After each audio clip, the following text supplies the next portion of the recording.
At 3 in the morning on May 3rd, 2026, Spirit Airlines ceased operations, not restructured, not merged, not acquired, ceased. The planes stopped flying, the crews went home. The passengers holding tickets were on their own. Spirit's collapse happened inside an airline industry that is bifurcating at an accelerating pace, premium carriers posting record profits, while budget carriers run out of money, fuel, and options. Delta's 2025 annual revenue reached $58.3 billion. United generated $3.5 billion in adjusted net profit. Their premium seat revenue is jumping. Meanwhile, jet fuel costs surged 56.4% in March 2026 alone, driven by geopolitical tensions in the Middle East. The small carriers with razor-thin margins, the ones with no premium product to absorb a fuel shock, are being destroyed. Number 9. Avelo Airlines. Avelo was founded in 2021 to serve smaller, underserved airports that major carriers had abandoned. The model made sense in a low fuel cost environment where the gap between budget and premium airfare was wide enough to attract price-sensitive travelers. By early 2026, Avelo was closing bases and cutting routes. Its operations at Raleigh-Durham and Wilmington in North Carolina were shut down. It joined Frontier, Spirit, Allegiant, and Sun Country in requesting government financial assistance to offset surging fuel costs. The government said no, Avelo is not gone, but it is navigating a very narrow path without the scale to negotiate better fuel prices, without a premium product to subsidize its routes, and without the bailout it sought. Number 8. Allegiant Air and Sun Country Airlines. In early 2026, Allegiant Air acquired Sun Country Airlines in a $1.5 billion deal. The fact that this merger happened tells you something important. Sun Country could not survive independently. It needed the scale and financial backing of a larger carrier to remain viable. Allegiant itself cut 61 routes in 2026, while joining the collective request for more than $2 billion in government relief alongside Frontier, Avelo, and the others. The combined entity is better positioned than either alone. But better positioned is not the same as safe. Number 7. Southwest Airlines. Southwest ended open seating in 2026. The model that defined the airline since 1971 was gone. Assigned seats were introduced. The change was driven by investor pressure and declining financial performance. But something fundamental was lost.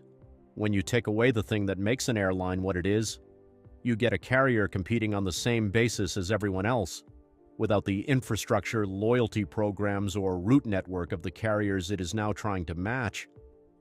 Southwest also pulled out of Chicago O'Hare and consolidated all its Chicago flights at Midway. Number 6. JetBlue. JetBlue's story is defined by one decision: its attempt to acquire Spirit Airlines. In 2022, JetBlue outbid Frontier with a $3.8 billion offer.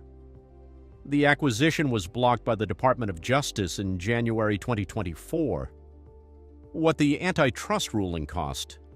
JetBlue was 2 years of management attention, legal fees, and strategic opportunity cost. The airline emerged from the merger fight weakened at exactly the wrong moment in aviation history. In 2026, JetBlue is cutting routes, ending service to markets like Manchester, Boston.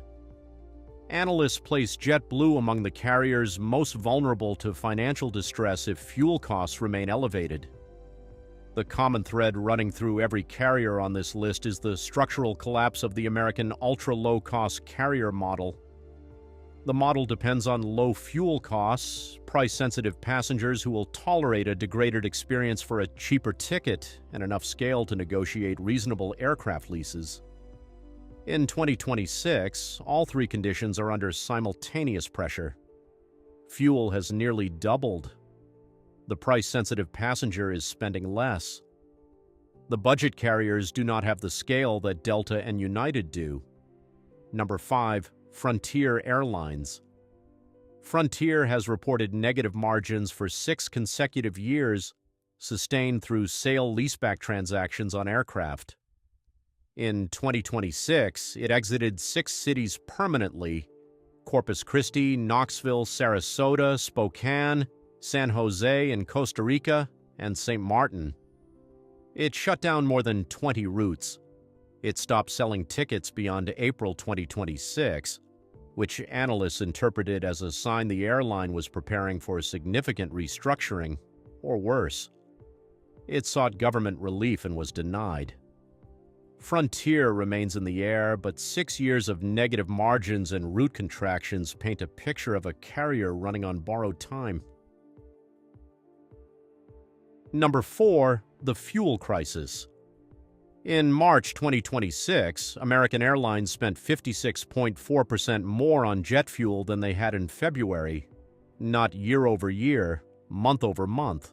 $5.06 billion in a single month. The driver was geopolitical, tensions involving the United States, Israel, and Iran. For major carriers, the shock was absorbable.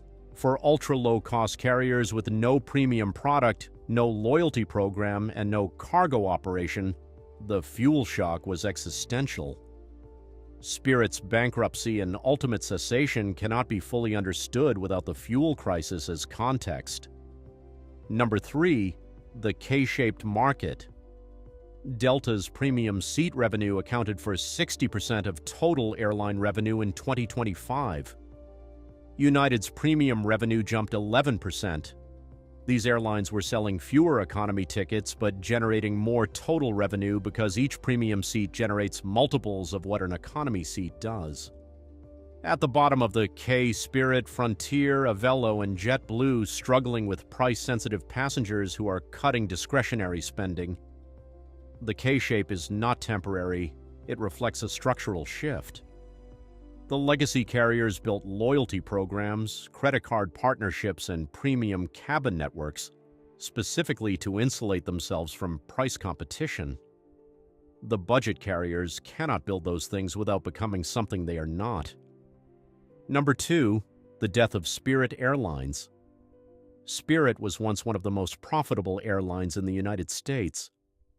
Then COVID, then the Frontier merger terminated in 2022 after JetBlue outbid Frontier. Then 2 years of management distraction during antitrust review. Then DOJ blocked the JetBlue deal in January 2024. Then Chapter 11 in November 2024. Then emergence in March 2025.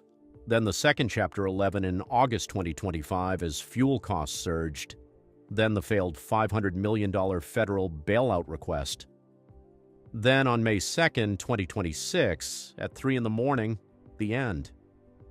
Every Spirit flight canceled immediately. No partner airline rebooking. Passengers on their own seeking refunds through a bankruptcy court.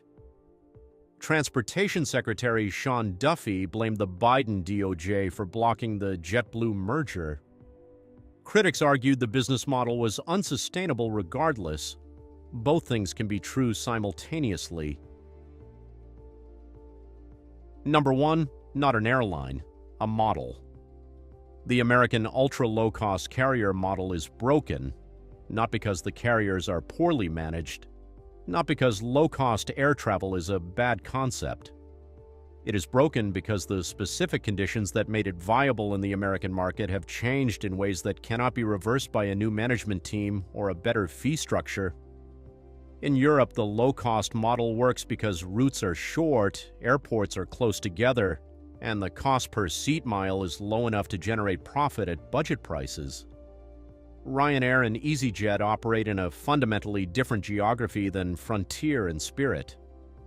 In America, the routes are long, the fuel burn is higher, the labor is more expensive, and the big three have been clear: if a budget carrier tries to grow to national relevance, the legacy carriers will match fares on those routes and sustain losses until the budget carrier retreats. Breeze, Avelo, and Allegiant have found a viable niche by flying between smaller cities where the big three are not competing. That niche is real and profitable at the right scale, but it is not the mass-market alternative that Spirit once promised. Spirit is gone, the budget model is wounded. The passengers who depended on ultra-low-cost fares to fly home for Thanksgiving, to visit family, to take a vacation they could not otherwise afford, those passengers now face a consolidating market with fewer options and higher average fares. Subscribe before the next video because the story of who replaces the bottom of the K-shaped airline market is still being written.